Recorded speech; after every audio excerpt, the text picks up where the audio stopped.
What's going on, everybody? We are the Cinefanatics. My name is Robert Adams. I'm Chris Adams.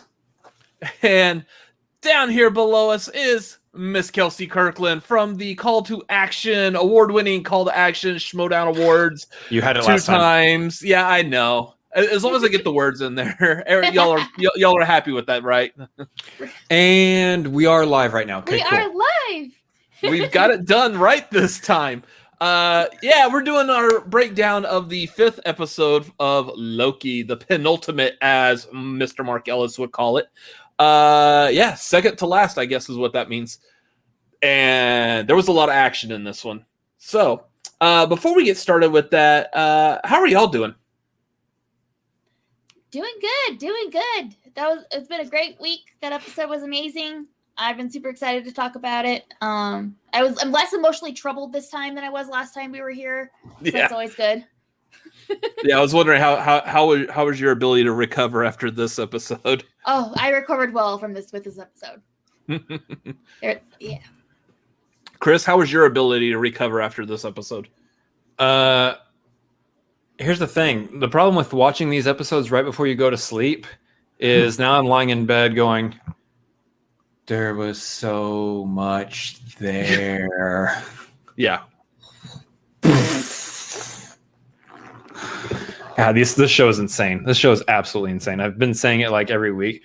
I love that because I put it on Twitter after every episode this week. I was like, this show is insane. Next week, this show's really insane. This week, I'm done. Guys, you know. There's nothing else left to say. It's hit a peak. It does sound like you might benefit from my way of watching this show, which is during my lunch break at work. So when work is like, I've only made it to lunch, then you put on Loki, you're like, ooh. And then, so now that I've got this down pat, there's only one more week left. So threw that out the window. Yeah, figures. Guys, as we're talking about this show tonight, if y'all have any questions, comments, anything you want to add to the conversation, there's streamlabs.com/cinefanatics, I guess, /tip. Up there, that's a good place to grab our attention. There's also super chats available to you in YouTube. And then, as always, hop on patreon.com/cinefanatics, where we have a whole bunch of good stuff coming up, including a watch-along of Space Jam right before Space Jam 2 comes out. So that's going to be coming up pretty quick. Also, Discord benefits. Just hop on the Patreon. Are y'all ready to talk about this episode, or do you want to do more shadow puppets? Hop on it. Hop on it. Throw me the rock. We're watching Space Jam. Is that how sports go? So here's the thing, guys. Just to make sure we're clear, we are going to be talking about spoilers. Just want to make sure that's very clear before we get into it. If you haven't watched the episode yet, what the hell are you doing here? We're going to talk about how Loki dies and then comes back and then dies again and then comes back and then dies again. I mean, and I die over and over again. Yeah, exactly. Anyways, let's see. Thoughts from last week. I mean, last week was, again, kind of a really nice cliffhanger that Loki got pruned. Died. Oh. Yeah, I hate that it's called pruned. Because the first thing I think of is I've been sitting in a bathtub of water for too long and all my fingers are all wrinkly. That's because you haven't done enough gardening. Well, that too, yeah. So, pruning from the branch.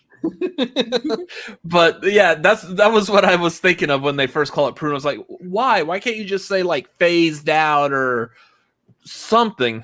Because it's pruning it's snipping them from the branch, the timeline branch. Yeah. Oh, okay, that makes sense. I did not think of that at all. You know what? I run Cinefanatics, not Garden Fanatics or how to have a green thumb. Whatever. Anyways, so we got left off on that cliffhanger from last week. This week we got the follow-up to that where Loki has woken up amongst a bunch of other Lokis. Sylvie's trying to exorcise the truth out of Renslayer. Now that everything's been uncovered, what does Renslayer know? We don't know. Looks like Sylvie and Renslayer's forming a partnership to surmise the truth of the TVA. And then Renslayer double crosses Sylvie, and Sylvie prunes herself on camera in front of all of us. And then she disappears off into the void where Loki and Mobius is at, who seemingly picks her up in what looks like the Pizza Planet truck, but not the Pizza Planet truck. And yeah, then they all meet up and they devise a way to not necessarily get out of the void, but to use the void to help find out who's really behind the TVA by manipulating what's his name? Alioth? Eliath, yes, that word. I mentioned, what's funny is I've mentioned to both of y'all before this starts, I can't figure out how to pronounce that name. And it's very simple. Eliath. It's Goliath without the G. Yep. Yeah, and when I was watching it, I thought I heard Goliath, and I was like, okay. So, yeah, I thought I had the picture or the thing of it over here. But, so yeah, they decide to try to escape by causing a distraction to Eliath and then using Eliath to escape, enchanting Eliath to escape, and we are left seeing this giant castle that we'll talk about later. Y'all have any favorite moments from this episode? God damn near the whole episode. In all honesty, yes. My favorite moment probably, though, is the scene with President Loki. I'm really happy that I was right, that I thought President Loki wasn't going to be our Loki. I thought it was going to be another variant. So I was very happy about that. And then that whole scene was just fun. Like seeing all the Lokis all doing what Lokis do best and backstab each other and fight and try to take over control. And then poor President Loki squealing and getting his hand bit off by another Loki. I mean, it was a good time. It was a good time. I think Kelsey's favorite part of this episode was that there was 2 Tom Hiddlestons on screen. There was. Theoretically, yeah. You're like, I want to be the cream of that Tom Hiddleston Oreo cookie. Yes. Is that okay to say? Like, is that politically correct to say? I don't know. I have other things you can say about that, but because this is a family channel. Could probably just refer to it as a cookie sandwich, maybe not a specific one. Oh yeah, Loki. Loki. Loki is sponsored. Oreo is not sponsoring this episode. So, although there's an idea for an Oreo flavor that they haven't done yet. So, what, the Kelsey Oreo sandwich, the Kelsey Loki sandwich? The Loki Oreo that's green. With the Kelsey in the middle. That'll be the one that you find in the package, like the Willy Wonka golden ticket. Like open up the Loki Oreos. Hey, this one's got a Kelsey cream in it. Moving on. Okay, real quick before we move on, we got a Streamlab from Liz Gaska. Appreciate Liz chiming in here. Some people said this was a filler episode. Who said that? I totally disagreed. Absolutely. I thought this was a great episode. I thought the Loki Sylvie blanket scene was adorable, and I thought all the Lokis were great. That alligator Loki, though, super rad. And that was the thing I wanted to point out with this. That alligator Loki, other than biting off the hand of the President Loki, did jack squat in this episode. Like the camera kept going to it, and it just would sit there. And I'm like, that's it. That's all it's doing is just gonna sit there and stare at the camera. I was like, you know what? That's perfect. That's actually like fantastic.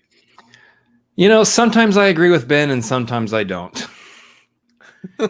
Oh, is that about Ben Goddard? Ben Goddard said that this was a filler episode. What a silly person he is. Well, that's why we got Kelsey Kirkland here, not Ben Goddard. And also, Cat in the Chat is right. Cat in the Chat, nice. Use code Cinefanatics, get 10% off your next order of Oreos. I don't know where you're using that code at, and I don't know if I want to know with the way that conversation was going. Or if those Oreos might not, they might be expired by the time you get them, to be honest. This is why Vernon's one of our mods, because he's quick with that disclaimer there in the chat. So that's very fair. Chris, yeah, your favorite part of this? My favorite part of this was trying to hunt down each and every Easter egg that had popped up in that dang wasteland to try to have pictures so we can talk about all of them here tonight. That was my favorite part. I hope they don't do that again. I loved it. But I think probably my favorite part on this was just right off the get-go. The dialogue was very like perfect right out the gate. I've got a bunch of questions like, who are you? What is that? What are we going to do? Like, we're Loki, or we're you? That's Eliath. Did I get it right that time? We're his lunch. That's Eliath. We're his lunch. Let's go. Come on. That was good. And then the other thing, while they're walking, Loki's like, can we stop and answer like any of my thousands of questions? What are we doing? Trying not to die. What are we gonna do? Not die.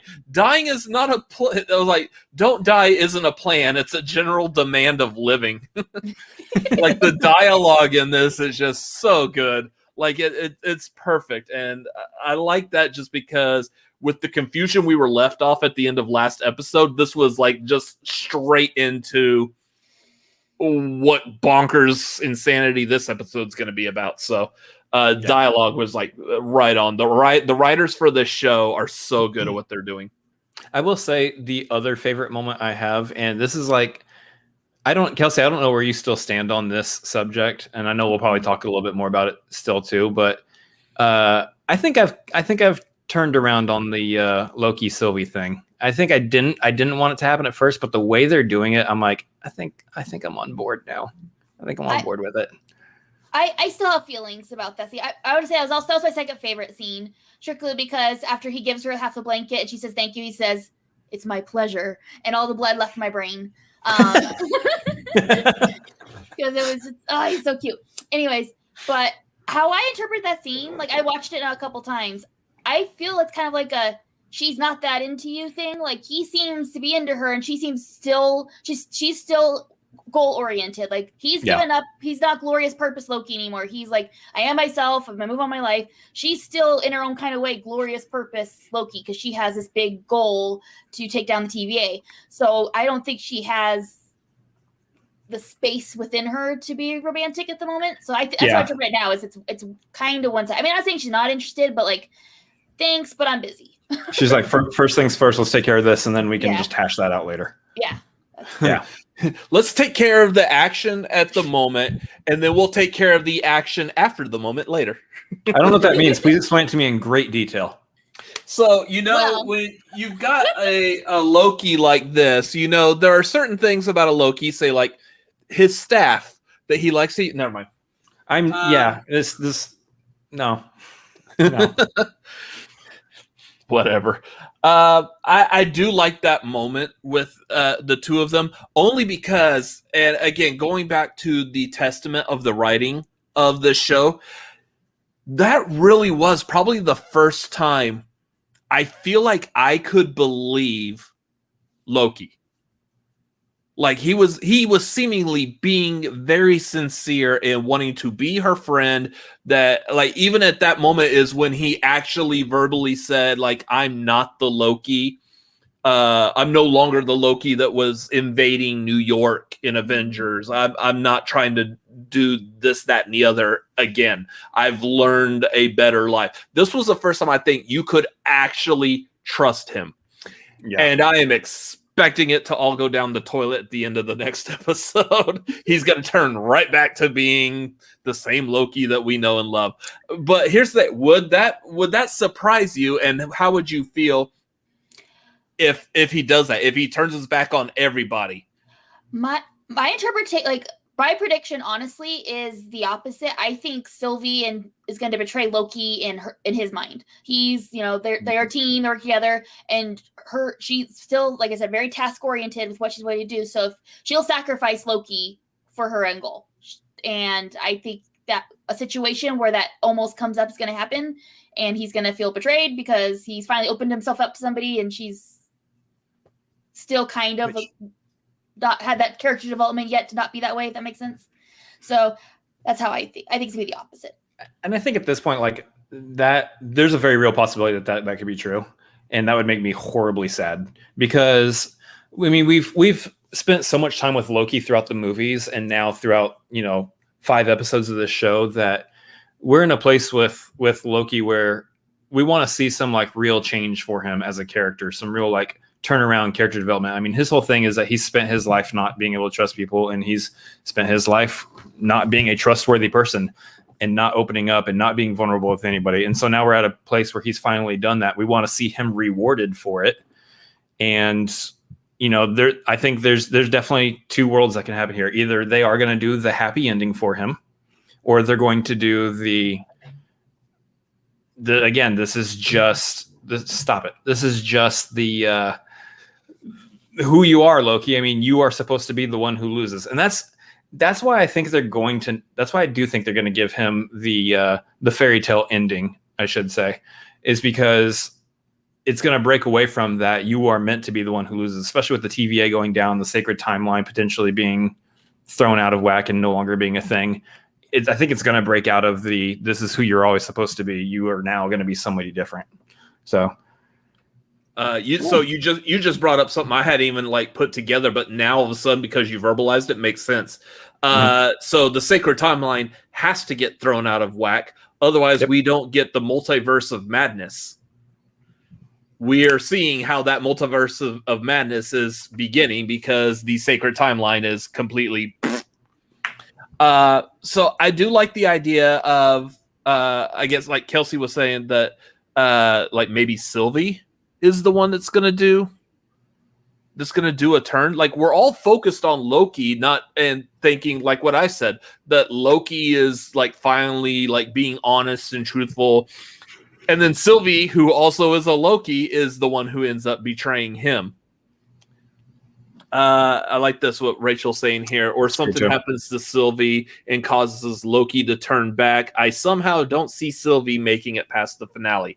I mean, here's the thing. When we're looking at how the MCU is and what the MCU could be doing in the future, especially because we don't have a guarantee of a second season of Loki, I believe. I mean, what use is there for Sylvie in the MCU? But by asking that also, what use is there potentially for this Loki to be in the MCU going forward as well? Is this like just this is what's going to be the end of this variant Loki? Was he meant to escape from the 2012 event? Sorry, Kelsey. Kelsey's getting like really sad down here. Like, no. I know. It's hard to face, but I mean, is that the way they could be writing the show? Is to give us like a good like denouement to Loki? I mean, the interesting thing is if you look at these Disney Plus shows so far, I'm not saying that they exist in their own world, but with WandaVision and with Falcon and the Winter Soldier, you can look at the events in the movies that happened before these shows, and then look at the events that we know are coming up for these characters after the show, and realize that the shows themselves are their own like bubble of story. You don't need to watch WandaVision. You don't need to watch Falcon and Winter Soldier to follow what's going to happen with Wanda or with Falcon, with Bucky, with any of those characters, going forward. So I think we might have the same situation here. Before we went into Loki, we didn't really have any idea of like what a timeline and the multiverse and all that really was. And I think, we might as well have believed that there was a crazy, wild multiverse happening before going to the show. Just the same, there's probably going to be one after the show. So that is the thing about these shows. They're great. Like I said, stories within a bubble that exists that you don't necessarily need to follow in order to continue following the movie. So whether or not we see anything with Loki and Sylvie in the future remains to be seen. We'll find out probably next week. Yeah. I want a Doctor Strange and Mobius team up. Yeah, that'd be kind of cool. Like a Benedict Cumberbatch and Owen Wilson, like buddy cop time travel TV show. Wow, wizardry. Yeah. Will Loki buddy cop a Doctor Strange against Wanda? That'd be funny. I mean, there's that possibility too, because of this whole multiverse thing. Loki could pop up in Doctor Strange. I mean, Doctor Strange popped up in a movie with Loki, it could. I mean, he owes him one. I would say. We'll see. Yeah. Plus, Wanda, Loki, and Doctor Strange have popped up together in comics a lot, and like with what everything that's happened with Wanda, it wouldn't surprise me. I mean, I'm not counting on it, but it wouldn't surprise me if they all three were together at one point in that movie. So. Yeah. I wouldn't hate it. I wouldn't hate it. The other thing I really wanted to point out that, I mean, just complete story-wise, I mean, we saw the story kind of like how I summed it up at the beginning. There was one other thing that happened in this that like immediately grabbed my attention. I thought was nicely done if you caught it. And if you haven't, I urge you go back and watch at least this piece again. So I was talking about how Renslayer had like a truce with Sylvie and then turned her back on, betrayed Sylvie, and Sylvie pruned herself and was gone. Renslayer then goes and has a conversation with B-15 about. I sound like it makes it sound like she's having a conversation with a bottle of vitamins. I'm just gonna be honest here. Let me talk to the riboflavin and see if I'm up to stuff. Anyways, she has a conversation with B-15 and like basically like, what the hell are you doing? Why did you do that? All that crap you did in the last episode that was last week. So I don't know if you remember. And B-15 was saying like, look, Sylvie showed me the light. We're all variants. None of us were created like we originally brought up to believe. What do you think? And throws it back in Renslayer, who Renslayer may or may not understand or agree with that. So Renslayer then consults with Miss Minutes, which, by the way, this episode had like probably the like strongest amount of Miss Minutes usage since like the very first episode. Like she was actually a really good character for this episode. But she asked Miss Minutes, hey, what do you have on the history of the TVA? She says it's going to take a while. She disappears. And then the second she disappears, we see Renslayer walks down the hall and then cracks like a faint little smile. Like she knows the whole time, and she just has the entire TVA going on a wild goose chase. I like that little bit. If that really... if I'm seeing an actual smile and I'm just not seeing things, which is possible, it's happened before, then I like that little nod, because I think that's what's going to heavily play into the next episode. And again, as we talked about before, like even last week, we were talking about Renslayer's connection with Kang. Yeah. That seems to be where this show is going. So, like, do we have anything to add to that? I mean, we've been heavily talking about that about as much as people were talking about Mephisto in WandaVision. So this one is one, though, that could actually happen. That seems to be exactly where all of this points to. Yeah, I definitely think they're setting him up. I don't think we will see him in the show. I think we will hear of him. Like, there's this, beware King, like he'll be mentioned. And so then that'll be like in our ear for when he then comes up later in the MCU. But I definitely think he's involved somehow, or we will learn about him, because there's just so many huge signs and Easter eggs and flags pointing at it. But I also don't think they'd want to necessarily make their big reveal of a new character like that big of a character at the end of it with the show. You know what I mean? So it would be interesting to see, because I think that could be true, but also I think that there's a way where they kind of do like the Thanos at the end of Avengers, where they just get like a brief little turnaround or something. Yeah. He just turns his head slightly. It's like, oh, it's Kang. Oh no. Yeah, I think you could see that as well. I mean, I'll say this much: I don't trust Renslayer as far as I can throw her, and I can't throw her anywhere. So. Well, I recommend the next time we go to LA, you stay as far away from that actress as possible, because I don't need to be the only one running this channel. Her name is Gugu Mbatha-Raw. Yeah, I wasn't even going to try, so good on you. Kudos for actually attempting, and as far as I know, getting that right. So nailed it. Good job, sir. I know what you were doing. I know what was happening there. I was like skirting that. I'm like, no, I'm not on camera. I mean, I can't even get Eliath. I can't even get that one right, and there's no way I'm trying her. I just like this at the beginning of this episode, though, where like she was having that like that truce with Sylvia. I was like, nope, not a lick of this do I buy. Nope.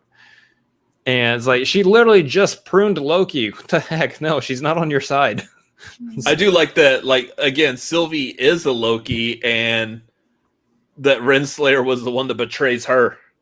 Yeah. In that truce. After she just did the whole, you're going to have to trust me. And I'm like, no, I don't. I can't. That's not happening.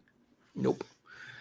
So, yeah, I mean, as far as that goes, like, again, I love the use of Miss Minutes, too. I want to see more from Miss Minutes in the next episode, just because I think it's just a unique thing to have, this fully animated character to be an actual character in the midst of the live action. This is like our first like fully animated character who is a character in the MCU.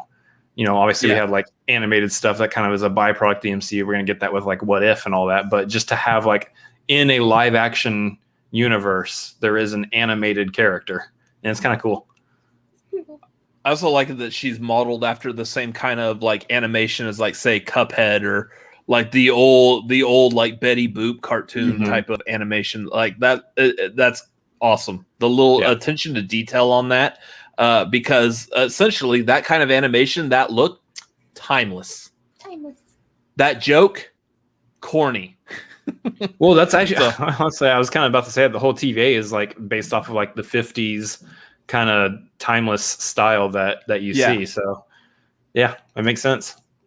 So real quick, looking at the chat, we got Malcolm saying, pop it in to say, this episode was amazing. I loved all the Easter eggs. We're about to cover a bunch of those too. And then Vernon, of course, with the disclaimer that not everyone shares the views and opinions of Fascination of Vitamin Conversations with Yourself. So it's true. Anyways, this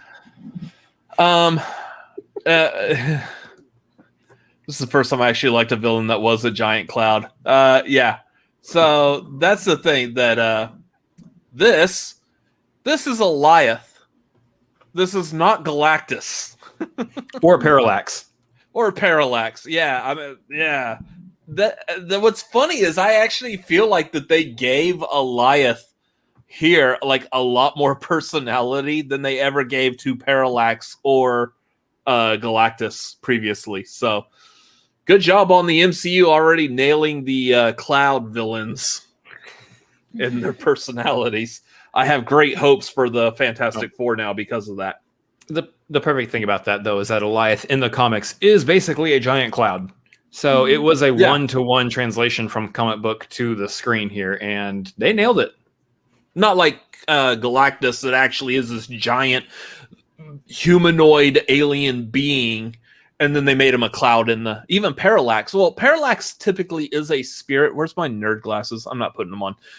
Parallax is a, like, as far as I know, a spiritual being that just possesses, essentially, people.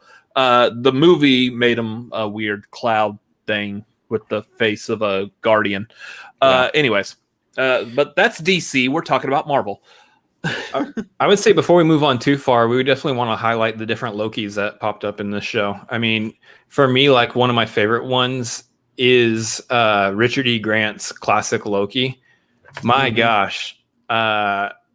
Bingo. Yeah. He was so good. He was so good.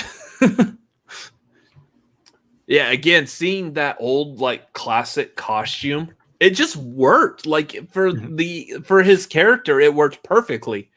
Now, Kelsey, you absolutely love Loki, primarily because it is Tom Hiddleston, and we know that you've been pretty accurate on your idea of who Richard E. Grant was going to be playing. But now that you actually get to see him act throughout an entire episode, what do you think of his character now? I really enjoyed it. It was kind of nice to not see him be more of the villainous character. He was more neutral-ish. He was just kind of just trying to survive and do his thing, which was a neat change than what I kind of thought they were going to do with his character. The costume was so cheesy, but somehow that man can pull it off and make it work. That's just credit to him as an actor. But yeah, though his scene, his big moment in this episode visually was probably my favorite thing I've seen in the MCU in a very long time. Not only because what he was doing, but with just the colors of what he did with Asgard and the green and the purple of Goliath coming, and just like his line where he's like, but glorious purpose, like that. Like, yeah, I don't even know this Loki. I've known him for 45 minutes, and I was like, no. But you're also happy for him. I'm like, that's a good end for, you know, what you've done. You're like, it's a good way to go. So for him to make me feel all those things in the span of like 45 minutes, I say is high praise to him in this role, because it was really good. Yeah, I loved that moment where he's sitting there like raising up an enchanted version of Asgard, and just the shot of him like full power mode. And I was like, this is cool, because, you know, we walk into this episode, we already know he exists from the post-credit scene of the last episode. But we walk into this episode not knowing that we were going to get the classic comic book style Loki, just full power mode. And like Kelsey was saying, Richard E. Grant pulled that costume off somehow magically. Like you were not expecting that kind of a costume to work in live action. Because he's a Loki. Yeah. And how he portrayed the character, how he portrayed that version of Loki, and everything was just like pitch perfect. So, I was completely on board with it. Just like Kelsey, I was also like, oh, you mean we're not going to see him like one more episode? It's Richard E. Grant. You're not going to get one more episode of him? Just okay, fine. All right. Yeah. That's the thing. Like lately, like a couple of things that we've seen Richard E. Grant in, like I wasn't that impressed with him in Logan. I'll be honest, might be a hot take. Ooh. I just really wasn't that impressed. It wasn't he in one of the Star Wars movies also? Rise of Skywalker, yeah. Yeah, exactly. I could have sworn I've seen him in there, but completely forgettable. I like Richard E. Grant as an actor, but just the stuff I've seen him in lately, it's just like, it's almost like you got him because of a face, not because of his acting. This, which is funny because in this, all you really see is his face, but his acting in it is so good. Which I'm going to say, like, I'll be honest, I feel like it might be a little bit biased because I was thrown off a little by Kelsey's early prediction at the beginning of doing all this breakdown and stuff. And I'm like, he's going to be a Loki. I agree. He's another variant of some sort, like the old Loki. Yeah. But when they actually gave that to us, I was like, this is gonna be good. And phenomenal work by him. I agree. That shot of him like raising Asgard, it was so good. Yeah, absolutely loved it. I wish I got a screenshot of that to show here, but I mean, if you've seen the episode, I mean, a still picture is not going to do justice to actually watching him raise up like the palace, and like you start seeing the building of the Rainbow Bridge and stuff. Just it was so good. I like what Malcolm brought up here. We saw the classic comic book Loki outfit. We saw a classic Scarlet Witch outfit. Here's hoping we see classic Hawkeye purple outfit in Hawkeye. At this point, I think it could happen. There's probably a higher likelihood that it will. I don't know how, but it will. And I'm still the person that's over here like, bring Hugh Jackman back in the classic Wolverine outfit, you bastards. Like, I want to see this. You cowards. So the last thing I want to talk about that was kind of cool in this episode before we really start like quickly nailing off. Wow. Yeah, I know. Whatever. Oreo cookies. I'm hungry. Anyways, so I want to talk about like the last thing we saw. So of course, Loki and Sylvie are successful in enchanting Goliath.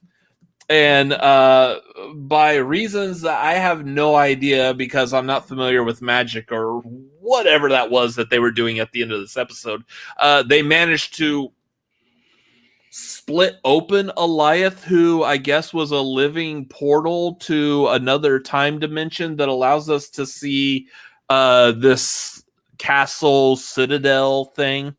The problem is you sound confused right now, and the thing is that it's best not to ask questions. We had a alligator Loki in this episode, so just yeah. I'm not really like trying to ask. I mean, I'm just relaying in a very confusing sounding like tone what I visually saw with all four of my eyes. And Nerd. yeah, we got this Castle Citadel thing, which is supposedly the home of Kang the Conqueror, I believe. Again, going back to everything seems to be drawing back to Kang.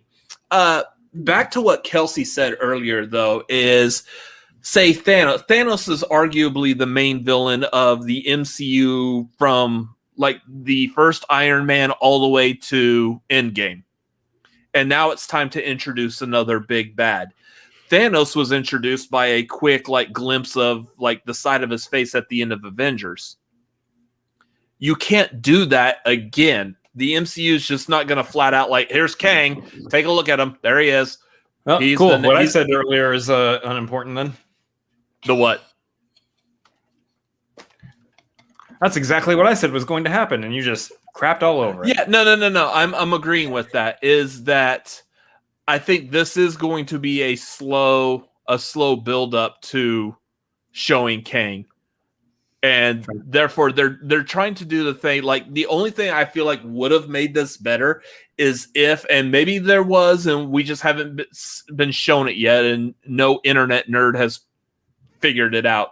But maybe like a little more seeds to Kang beforehand, before Endgame. Like in all of those, we already knew that Kang was coming, but we just didn't notice. Here's what I'll say on this. I don't believe that we see Kang in his full Kang glory as people when they picture the character of Kang. Those of you who can, when you picture the character of Kang, what he looks like with the blue face, the purple, the green and purple outfit. That's what I picture when I think of Kang. Kang has had multiple appearances and has looked differently across time and different times. I think we see a version of Kang, whether they call him Kang or not, I don't know, but we see a version of Kang in this episode, and it's not going to be how he classically appears. So my take on this, actually, see, Kelsey, do you have like any thoughts on how, like, obviously we are going to Kang. Mm-hmm. It's going to be Kang. Kang is the focal point of this and the entire MCU from here on out. Mm-hmm. How do you think we? Yeah. I mean, possibly. How do you think that we may actually see him? I don't think we will visually see him until a movie. I just feel like that not enough people watch the show. I mean, a lot of people watch the shows, but not enough people watch the shows for like it to the bang to hit per se, the way they probably want it to, like they did with Thanos at the end of Avengers. But I think he will be mentioned or strongly alluded to people who know who he is will know who's being talked about. You know what I mean? Yep. I mean, maybe a post-credit scene. I'd like to see him sooner, but I just feel like if you're wanting to, if he's going to be like the Thanos of the next phase, I feel like you need to do it on the big screen. His first, even if it's brief, his first appearance.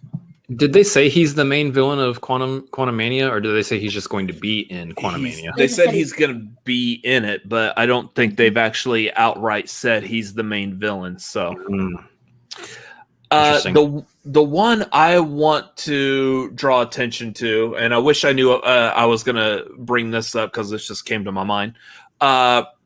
Anyone who is familiar with the X-Men cartoon from the 90s, there was I believe it was like a 4-part episode. I can't remember what it's called, like Garden of Good and Evil or something like that. I think it was like in the third or fourth season. Basically, to sum it up, it involved Apocalypse, who we've seen done terribly in X-Men Apocalypse, but he has figured out how to time travel. And one of the other X-Men, Bishop, gets stuck at the axis of time, which is like the focal point of all time. He is interacting with the character, I believe referred to as Bender. At the end of this, sorry, spoilers, at the end of this 4-part epic, Bender turns into a character referred to as Immortus. which Bender, in the cartoon, Bender referred to himself as like the janitor of time. Immortus is like this giant, like time-traveling god-like creature. Immortus is also one of a billion personalities of Kang the Conqueror. So, yeah, I know. I'm getting super nerdy here without the nerd glasses. I'm sorry, y'all. I'm not giving y'all a full, like, 110% on the nerd glasses here, but you're giving 110%, all right. But my belief is this is going to end with them meeting Immortus. And it'll be Immortus that's being played by someone else. It will probably be someone who is moderately famous, just to be like a good draw in, and also potentially someone who could, I think, later on be in an MCU movie and do the same thing like I just said for the X-Men cartoon where Bender turns into Immortus. I want to see that Immortus turns into Kang. So that's where I believe it's going to go. Again, I don't have early access to this, so if that's what happens, I'm going to be running around my place of business on my lunch break screaming up and down the halls, I was right! And like just celebrating my nerdiness, and that's about the highlight of my life right there. Yep, I think that's roughly about where I'm at. It's going to be somebody who leads into Kang, who is technically Kang, but is not Kang as we know Kang. Well said. Yep. Anyways, let's move on to some Easter eggs on this. So many. Yeah, right off the bat, the first Easter egg was the title of this episode. The title of this episode was Journey to Mystery. I love it because that would be the comic book title that both Thor and Loki first appeared in. Thor first appeared in Journey into Mystery number 83, and 2 issues later, Loki first appeared in Journey into Mystery 85. I had that comic book because I love Loki. I had that comic. I've sold it, but man, I wish I had that because it would be like front and center. It would be like, screw the Hot Toys, Loki. I'm sticking the comic here. But like even on the cover of that comic, you get that classic Loki look. So I love the nod of going even so far as to mentioning the comic. Much better use of like the Origin Comics title, other than was it in Ant-Man when what's his face? Can't even think of his name anymore. Yellow Jacket. When his character was referring to it as Tales to Astonish, like that was so forced. This was nicely done. Granted, no one said the title, but I mean, still a nice proper nod to the Origin Comics. Yep. So that was the first major Easter egg on this. Of course, there's also, I guess we just want to go down the list of how you have it here. Just go down the list. Just hit that list. So in last week's episode, we saw when we saw the Loki variants, you saw in the background, we pointed it out. The background, you saw what looked like the destroyed Avengers Tower, Stark Tower from the Avengers 2012. In this one, we get another shot of it real quick, and it's a close-up. And this one I like because on the side of it, it doesn't say Avengers or Stark. It has the letters QENG. Love that because that is a reference to Kang Enterprise. Notice how that spells Kang. So therefore, in a weird way. Probably, yeah, that is actually probably the first seemingly mention of Kang the Conqueror. I mean, it's not spelled the same way, but it is the first like mention of it. So Kang is it was a company that like that Tony Stark sold the tower to. I believe it was in like the Avengers comic. And what's interesting about this is the CEO of Kang Enterprises was also another version of Kang the Conqueror, Mr. Griffin, I believe. So, like, again, the Kang the Conqueror has like thousands of personalities that he has been we've probably already seen him in the MCU, and we just didn't know that was Kang. So I'm hoping that's the seed that they're planting. But that was a very nice nod to that. Is Kang a Skrull? Is Kang Mephisto? Yeah, he's not. Yeah. Let me see real quick. Yeah, so like I don't think we'll see Kang. We might see a glimpse of him in a post-credit scene. Anyways, the other one. Speaking of Yellow Jacket, hey, since you brought that up, Malcolm, way to participate in the show. We saw this Yellow Jacket helmet, I believe. Yes, that would be the helmet of Yellow Jacket, or a giant version of his head. I don't. If his head's in there. Yeah, terrifying. That smells must be awful. This isn't like Boba Fett picking up the helmet of Jango Fett, waiting for the head to pop out, like type of scenario.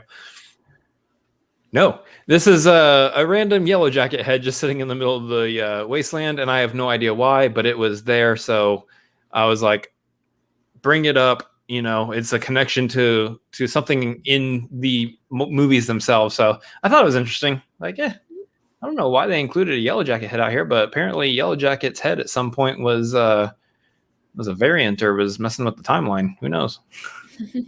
Yeah. These other ones I kind of want to breeze through some of these real quick. That way we could actually have like a whole on discussion with all of us in regards to all the Easter eggs and what your thoughts were on them. So like we also saw this helicopter that just so happened to say Thanos on the side. Again, okay. Y'all are going to make me do this. I can't believe it. Oh, in the comic books, Thanos used to get around by riding in a helicopter. As cheesy as that sounds, imagine the Thanos that you've seen in game, all powerful, ready to destroy everyone, flying around in a yellow helicopter with his name on the side. So we saw that.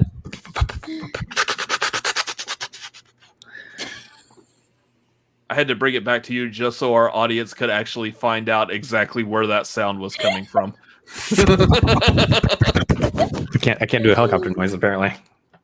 Yeah. Things you try on air. Oh well. Yeah. Speaking of flying things, there was also this shot with like these the Loki variants here about ready to take on Eliath. You notice this starship looking thing over here off to the left? Kind of looks like the Dark Aster from Guardians of the Galaxy. That would be Ronan the Accuser's ship. For some reason, it's also been sent here. What did Ronan do? Yeah, apparently Ronan has been messing with the timeline. The other thing, speaking of which timeline stuff, the other thing I wanted to bring up.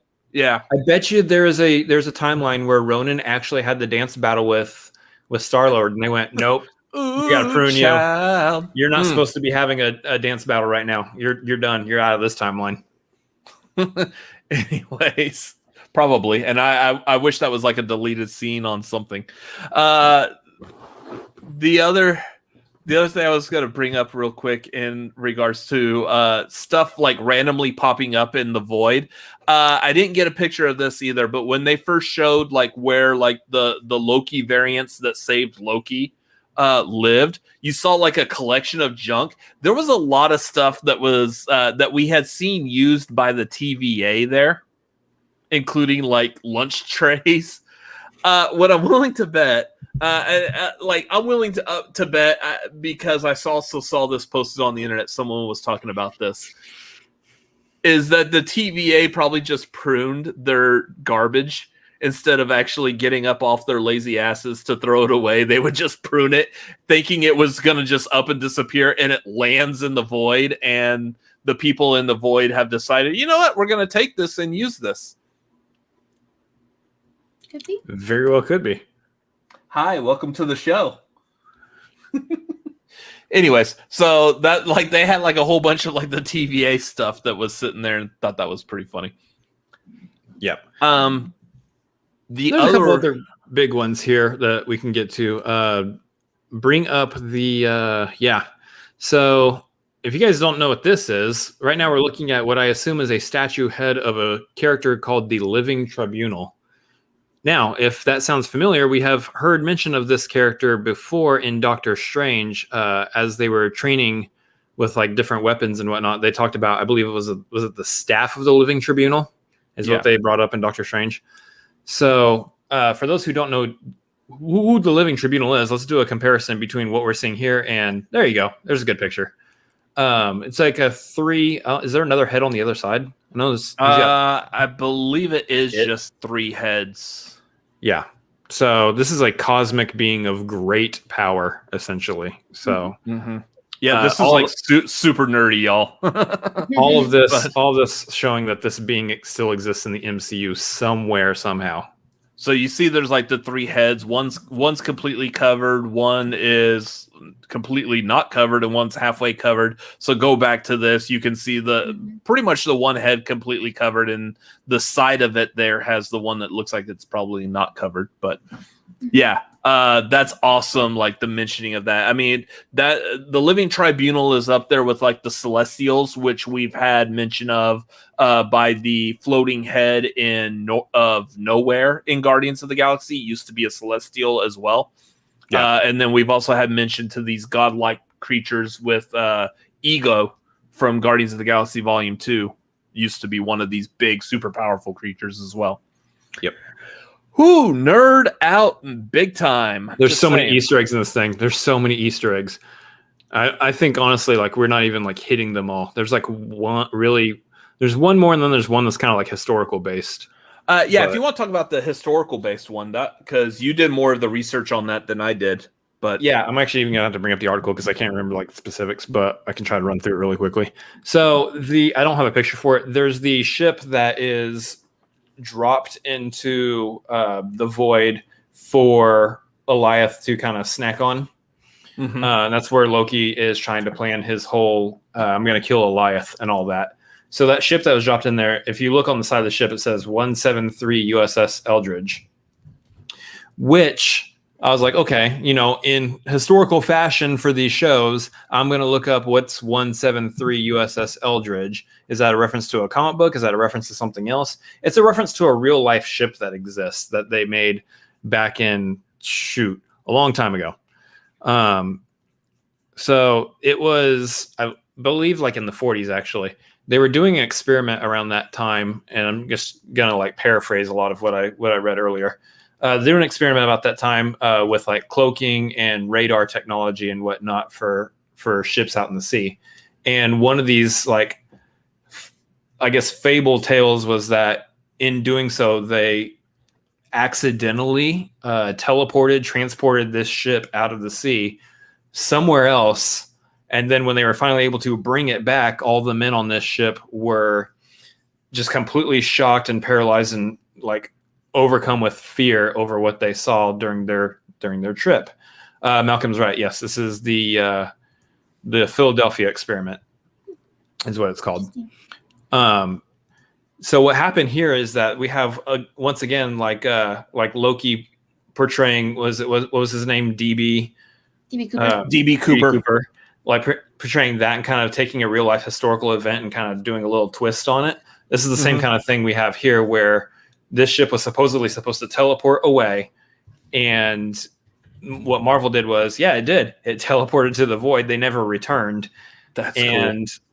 Goliath snacked on them essentially. So it's kind of an interesting way of taking just a really niche thing that happened in history and putting that little Marvel universe spin on it. Cool. Yeah, I'm actually really surprised there wasn't more of like going and talking about ships that disappeared in like the Bermuda Triangle showed up in the void, because that would have been kind of a fun like little assertion to have about the whole Bermuda Triangle rumor thing there. Probably get like a second season and more episodes like in the future, so we can do more of this playing with history type stuff. The other big Easter egg that we've been saving for last, that kind of want to talk about, because this one is insane, the amount of research that we have to do to make sure we are talking about this one accurately.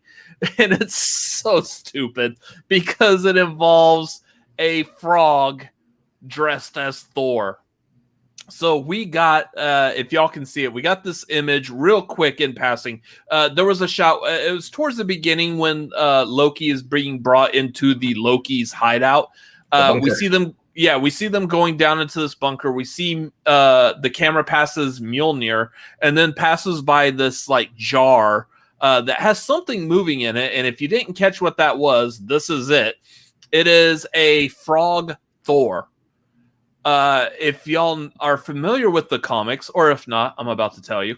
There was a time in the comics where Loki jokingly turned Thor into a frog. This happened to be in Thor. Well, technically started in issue 364 of Thor. The first full appearance of the frog version of Thor is Thor 365, hence the T365 that's on this jar here. But he's bouncing around in there. Now, the question is this the frog Thor, or is this, was it Throg? Throg. Yeah. Throg. So Throg is a completely different character altogether. That is, man, I am so lost. I was aware of like the Loki turning Thor into a frog. I understood that. I got that. I didn't know there was this whole like backstory to the character of Throg, which is a football player named Simon Walterson that was turned into a frog by a witch, and then he got a sliver of Mjolnir and turned it into his own version, so therefore he became a Thor frog type of thing. It's not Mjolnir that he wields, it's actually Frognir. Whatever. It's super crazy and insane, but to be able to make sure I'm accurately talking about this properly, there was a whole lot of research that internally left my mind with the same kind of blank stares that the two of y'all have on your faces right now. I'm like, why? Why am I looking up this frog Thor thing? This is insane. This is crazy. Yeah. But that is a super huge Easter egg. I think the fact that you're looking at the jar and having that Thor issue number, whatever that number was again on there, I think that's your sign that we're talking about a Thor that was turned into a frog. And not Throg. Yeah. Even though they're basically both very similar and could honestly be the same character, and it's whatever. It's one half dozen or the other at this point. Either way, I think we were talking about last time because we were going to get Crocky. We're going to get the alligator, crocodile, whatever animal that is, Loki. That we would also maybe see a frog version of Thor here too. And lo and behold, very briefly, we got a Thor froggy thing too. Yeah. So overall, what did y'all think of the Easter eggs? Kelsey, I know we've been talking a lot. Just to quickly reveal these Easter eggs, what were your thoughts on these? Are any of these ones that you caught too, or what was your thought when you saw them? Yeah, I caught, I think, pretty much all of these ones. The King Tower one, I didn't make the connection. I'm just like, oh, that's weird. And then I made the connection how that's set. You know, if you say that out loud, what it sounds like, I'm like, oh, okay, that makes sense. Mm-hmm. But the one that I was most excited about was obviously Thor frog. That was just like that. Like as soon as we saw the alligator, I knew like it had to be coming. So when he showed up, it was funny. I definitely want to rewatch the episode though, because I feel like there's probably even more hiding in there that we missed. I'm willing to bet. That's my goal, is to be like, okay, so which ones were missed? Because the less obvious ones, like one's way in the background, because I'm sure they're there. As I was cycling through here, I was like trying to even look in their hideout, and I was trying to look around their hideout to see if I could find anything. I was like, I can't. I'm just going to hit the ones that, you know, you can see out in like the wasteland and everything. It's like, there's just so much. I think there's even more out in the wasteland that if you really like study it for a while, you could probably pick out some stuff. Either way, there was a lot of Easter eggs that they just dumped on us in this episode. I mean, I'm quickly going through like a list that I have here of Easter eggs. Some like I brought up the ones that I feel like were the most ones that we need to bring attention to. The other ones I would say are like honorable mention, in which case I'll mention them real quick. Of course, we got back in the Loki's layer, you got the box wine, which was labeled Roxy wine. Again, Roxcon, big, a big corporation in Marvel. You had the boastful Loki was talking about how he took out Captain America and Iron Man, and then as his reward for taking out those two, he got the Infinity Stones. The other one was when we saw like all the Lokis with President Loki in the lair. You saw that there was an arcade at the back called Polybius, which was an old arcade game that supposedly the story behind that arcade is that like would hypnotize people and use them for evil doings. So it's kind of interesting that was stuck in there. That's definitely something like from like the 80s, like Stranger Things type of. Yeah. And then Malcolm brings up one here too that I saw that I just forgot to see if I could find a picture of, but yeah, there was a helicarrier out there too. Oh yes, yeah. There was actually no, we do have a picture. Yeah, it just so also happened to be the picture with Goliath. There it is in the background. Yeah, so you see a helicarrier has also been transported to the void. So it didn't even cross my mind that was a helicarrier. I'm a weirdo. Yeah, I knew when I grabbed this picture of Goliath, I was like, oh, look, a 2-for-1. We'll bring this back up later. Here's later. Anyway, there's probably like a never-ending list of Easter eggs. We could go on and on about those, but let's call it a day on this episode. Yeah, there's probably a lot more we're going to talk about next week with the finale. Yeah, I know. Next week, we are at the end of this episode. I'm sorry to bring that up, Kelsey. I know you feel bad, but, I mean, it's the finale. 6 episodes. They could have stretched this out to 8, probably. It would have been fine. They could have stretched out to like a Smallville's length season, and it would have been fine. 24 episodes. Smallville length season. Yeah, I understood that reference. So, good Lord, that show had some long seasons. Anyways, whew. Talk about getting to the point. Speaking of getting to the point, Kelsey, would you like to plug some stuff? And before you do, anyone else have any final questions, comments, drop them in the chat. Kelsey, plug away. Phrasing. All right. You can find me at KelseyKins90 on Twitter and Instagram. You can find me at Call to Action Podcasts on YouTube. If you like Schmodown, we talk about it. You can find me here every week. Only one more week, though. Anyways. Way to lead people on with that one. Too soon.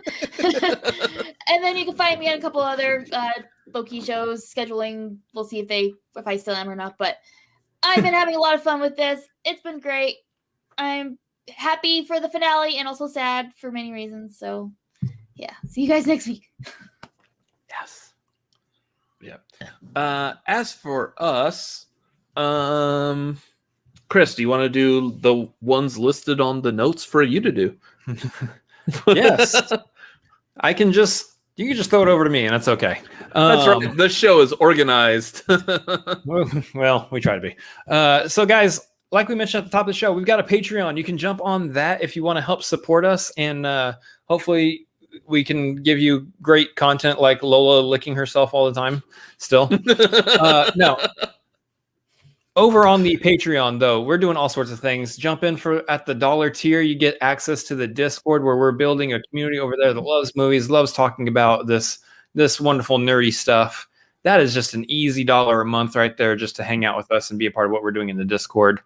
We're also doing watch-alongs, especially this month. We've got one coming up. It's going to be for Space Jam. That's going to be right before the new Space Jam movie comes out. So we will be watching the old one, seeing if it holds up. Spoilers, it doesn't. But we're going to be having fun with it anyway. Also, we're doing movie trivia nights over on the Patreon as well. Two of us are competitors in the Movie Trivia Schmodown's First Class League, and we will be getting more matches surely coming up soon. So we're going to want to be prepared and ready to go with our trivia knowledge. And you can help us get prepared over there on the Patreon at that tier that is available. So we're doing all sorts of stuff over there. Feel free to hop on that Patreon, join the tier that feels right for you. Please hop on that so I can buy another Loki when Lola eats this one. Stop it. Yeah, so you could follow us on like Twitter, Instagram, all those fun things. We're at Cinefanatics MLP. Make sure you come back on here for Tuesday nights. We do the tagline where we talk about movie news, what's going on in the world of movie entertainment. That is Tuesday night at 9:30 p.m. Central Time. We have other videos that will pop out from time to time, whether it's a trailer reaction or a ranking of something movie related. Just be on the lookout for those. I believe that's going to wrap it up for all the questions and comments. Cool. So we're going to close this episode. If you liked this episode tonight, make sure you drop us a like down below. If you're catching this on a replay, comment your thoughts, feelings. Was there anything else that you caught that we didn't mention tonight? Let us know down below. We might bring it up next week. Also, make sure you share this video with all of your Loki-loving friends and family so they know that we love Loki too. And also, don't forget to subscribe. We are the Cinefanatics. Subscribe by hitting the subscribe button down below. Hit that bell. You'll know when we go live, whether it's for a TV show breakdown like this or for the tagline. You'll want to know when we go live. Hit that bell. You'll know and be one of the first ones there when we start going live. As long as YouTube is good at it. Yeah, I mean, YouTube's really got to be on top of it. So, and Vernon's dropping up another one real quick. If you like gaming content, join my brother here over on Twitch, twitch.tv/ChrisAdamsMLP. Yeah. Anyways, I'll probably be streaming Friday, actually. So go follow over there and you'll see when I go live on Friday. Nice. Anyways, that's going to do it for tonight. So thank y'all for watching. If y'all are watching live, thank y'all for being in the chat and hanging out. We appreciate y'all being here. We will see y'all again next week with something or another, probably tagline. Yeah. Anyways, as for myself, as for my brother, and as for Miss Kelsey Kirkland down here, thank y'all for watching. Y'all have a great evening. We will see y'all for the finale next week. Later.